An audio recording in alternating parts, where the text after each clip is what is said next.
Season as the head coach of the Crusaders, and as mentioned, they're in the Division I semifinals. Quite an accomplishment, furthest they've been since 1994, and a real opportunity for Brother Martin coming off of a thrilling 25-23 win over Catholic High of Baton Rouge this past Friday night at Memorial Stadium. Please give a warm quarterback club welcome to Coach Mark Bonis of the Brother Martin Crusaders. Mark.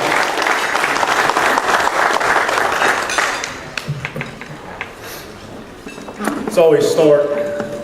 All you people, everybody who knows me, I hate talking in front of people, so you're going to have to work with me. But it is really great to be here.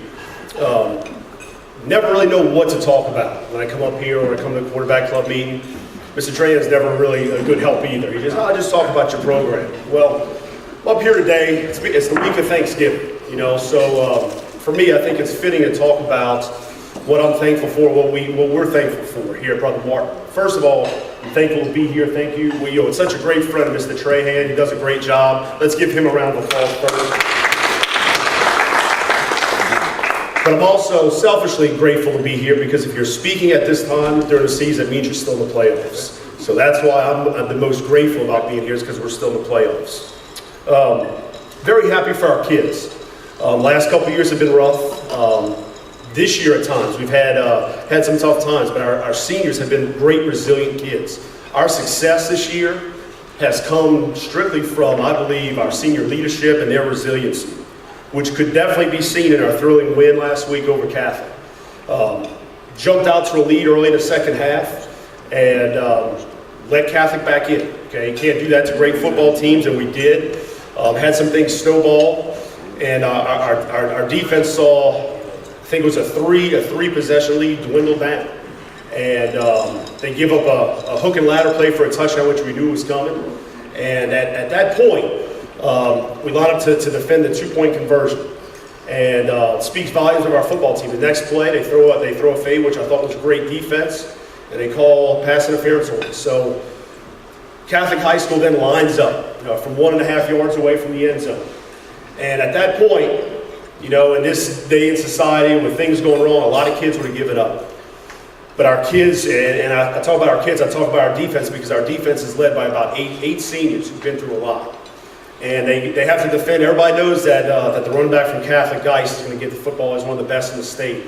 And one of the most memorable moments of my life, we stopped them at the 1-yard line. It just speaks volumes for our seniors. It speaks volumes for our team, and it's one of those moments in my life that I'll never forget. So very thankful for our senior class and their resiliency. When I took over this job 6 years ago, I had hoped, or the plan was this. The plan was to take this program to the next level. Jay Pittman was the coach before me, and he did such a great job after Katrina. The city had seen some rough times. Catholic League football at the time wasn't the same. But what Jay Pittman did, he did a great job. He led Brother Martin to 2 district championships, which was great. I took over, and this was the thing that I saw. This was the thing that I wanted our team to get over. It was the fact that Brother Martin, such a storied program, had not been past the second round of playoffs since 1994. Okay? Last week, it was such a big step for our program. It was such a big step for our kids because for the first time after that win, for the first time, our program won 10 games in a regular season since in 20 years, and now we're in the semifinals for the first time in 25 years. So I'm very excited for our kids, very excited for our alumni base, and I'm very thankful to be playing during Thanksgiving. I remember I was able to do it as a player twice during my career. There's no better feeling than playing during Thanksgiving. And then selfishly, it also allows me as a husband to get out of a lot of husbandly duties during Thanksgiving, so I'm even more thankful. I can't say enough about our kids. They've worked hard, and now we have the daunting task of playing the #1 seed in the playoffs. But I tell you what, our kids, myself, my coaches, were excited about playing John Curtis. The name speaks for itself. I think it's 26 state championships at this time. Our kids are excited. I'm excited about it. So, for me, you're going to hear this about them, nothing but respect for those guys. They've got great players. They're coached extremely well. If you want to see an extremely well-coached football team, if you want to go watch them practice, you'll see some of the greatest coaching going on. So got nothing but respect for those guys, but our plan is Friday to line up at 7 o'clock at Gormley and to play Brother Martin football. For me, that's I'm gonna kind of leave it open for you guys if anybody has any questions about our football program. But for me, I kind of want to end with this.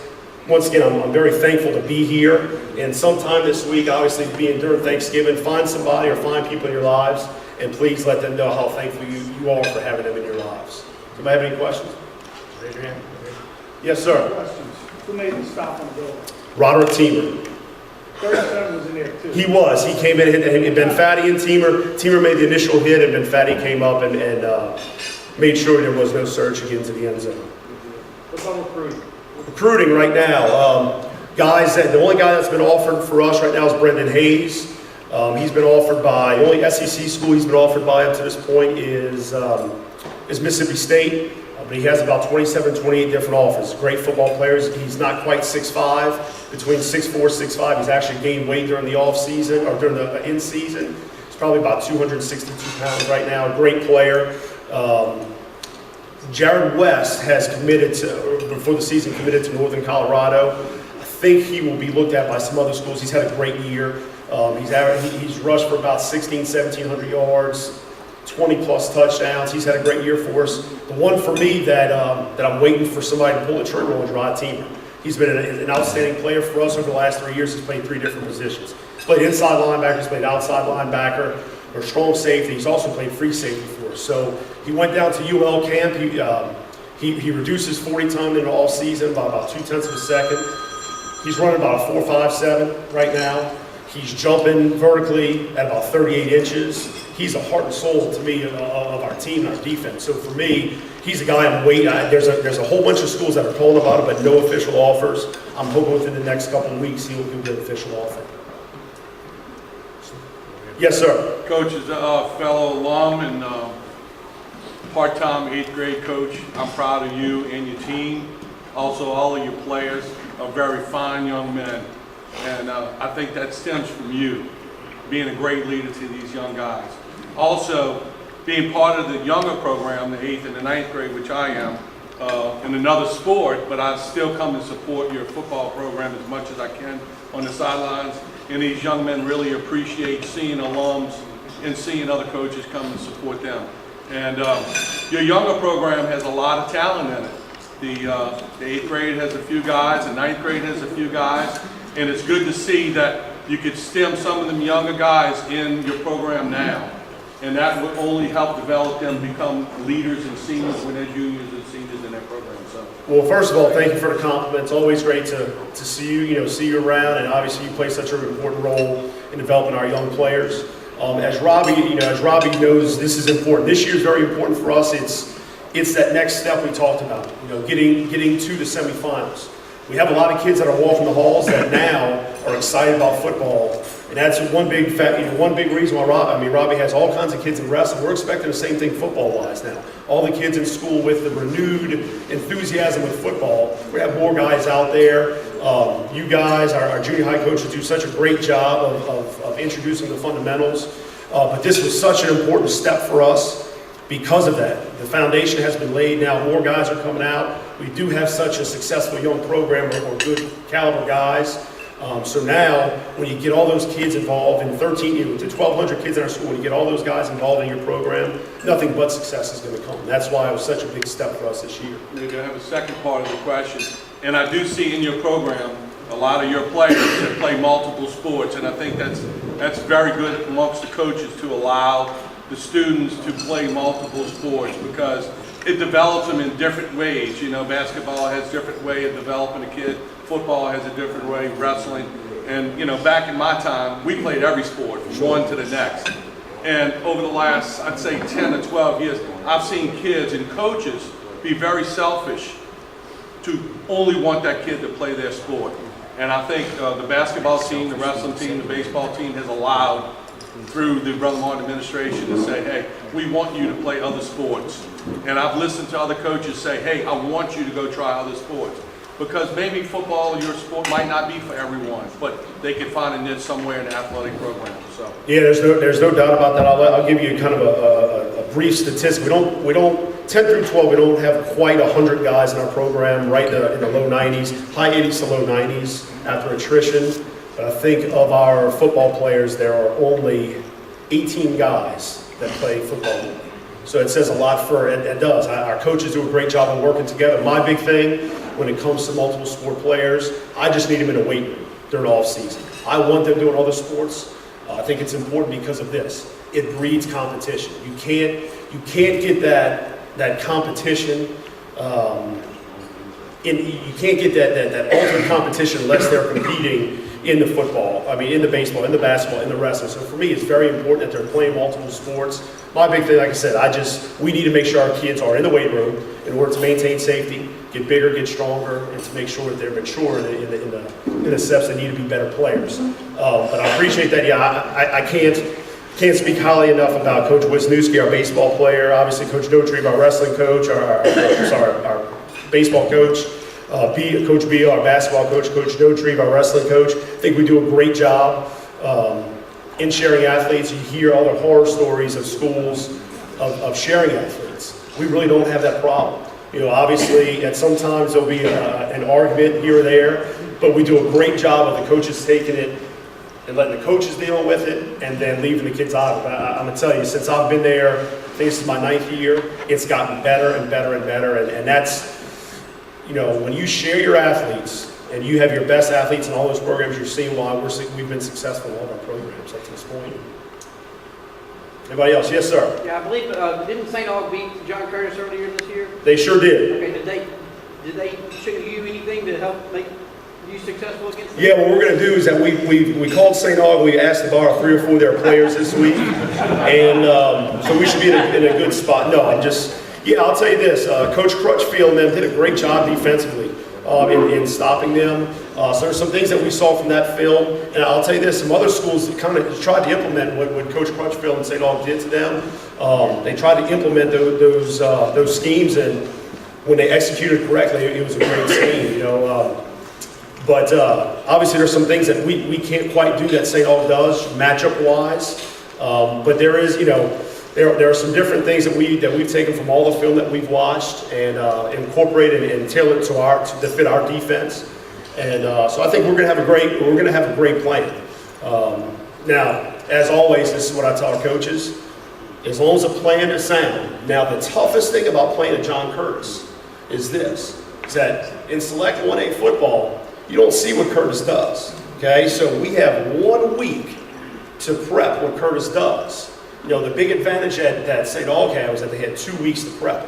So our preparation and our week of practice of how we implement the scheme, that's probably more important than the scheme itself. It's how we implement it, how you implement it to get the same speed of it when you're using a scout team. And we're going to have to do some more one-on-one good work.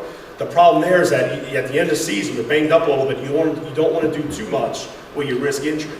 So that's the tough thing in playing at Curtis. They've got great players, they're well coached, and then you see an offense now that honestly we haven't seen in 4 years or 3 years. Last time that we scrimmaged. So that's the task, that's the challenge. But like I said, we're extremely upbeat and excited about the opportunity to take on that challenge. Yes, sir. Coach, congratulations. One of your best along, Tom Benson, as you know, made a big contribution to Tulane University to build their statement. One of the rumors is that part of the reason he put in the condition that they could play one high school game per week. Are you aware of that? And will Brother Martin ever play? Like, for instance, this week would be a great time for John Curtis and Brother Martin to beat the Tulane State. I haven't heard anything, of that nature, and I'll be honest with you, I'm more of the X and O's guys. The person who would deal with that is our AD, Scott Williams. It would be nice. I went there the other day for our all-district pictures. I'll tell you what, that stadium, that venue is absolutely beautiful. It really is. That's got to make, obviously, Tulane alums excited about the fact of where their program is going. Their facility is beautiful. Would love to play there, but just don't know anything yet. Finally, even though you haven't played Curtis in the regular season, you have familiarity because you've scrimmaged them for years, haven't you? We have, and actually, we've stayed away from scrimmaging them because of the possibility of us. We knew that this would be possible one day. We didn't know what year would happen, but we knew that Curtis would eventually possibly step up. So within Select right now, there's 12 teams, is that right? Six are Catholic League schools. So we see one another, we see our opponents 5 times, or we see 5 of the same opponents. You want to stay away from seeing the same teams over and over and over. So we kind of stayed away from Curtis the last couple of years and scrimmaging them. We really wanted to try to find a team that emulates what Curtis does, but it's so difficult. I mean, what they do is unbelievable. But yeah, last time we scrimmaged them, I want to say it was 2010, and it's been fun. You know this with Curtis. They're going to be well coached, they're going to be physical, going to have great players. Our big task this week is that we've got to master our physicality. We've got to tackle well. If we can do those 2 things, we're going to be sound on both sides of football. But if we can master our physicality and be sound in our approach, this will be a great football game. So, for me, that's kind of our approach with our kids. Right after this, I'm leaving to go talk to our kids. That's what we're going to talk about. We can't have stupid penalties. Got to be disciplined. Got to play physical. Because I tell you this, when you watch them on film, that's the most impressive. People can sit there and say, well, they're not the football team as they were last year. They are still a really good football team. Okay, they're #1 team in the state, or the #1 team in 5A, right, or in the playoffs. So what is so impressive about them is their physicality. And we're excited about it because I believe, and I hope alums feel this way. Our Brother Martin style of football, we really stress on wanting to be very similar to how when Coach Collin was the coach, it was very physical football play. And I think we're a very physical football team right now. Banged up a little bit, but still very physical. So for us, that's the key to beating Curtis this week is be sound, no stupid penalties, no stupid mistakes, and be physical. If we can do that, it's going to be a great football game on Friday night. Anybody else?